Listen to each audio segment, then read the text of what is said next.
Everyone, देखते हैं कि आपके पार्टनर अभी आपके लिए क्या सोच रहे हैं, आपके पर्सन अभी आपके लिए क्या सोच रहे हैं, क्या करंट एनर्जीज़ हैं आपके पर्सन की आपके लिए अभी इसी वक्त। ठीक है जी। सो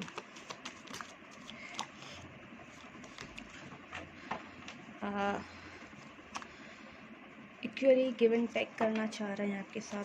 अगर पास्ट में नहीं किया है तो वो अभी इस रिलेशनशिप में बैलेंस ला रहे हैं। ठीक है जी। और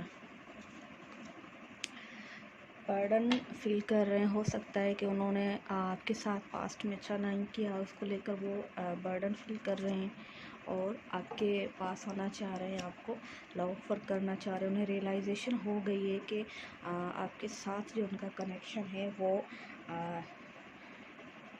बहुत डीप कनेक्शन है और एक सोलमेट कनेक्शन है आप दोनों का। ठीक है जी। और वो आपको एक सोलमेट समझ रहे हैं। ठीक है जी। आपके साथ रीयूनियन चाह रहे हैं। ठीक है जी। मुझे लग रहा है आपके रिलेशनशिप में पहले थर्ड पार्टी थी।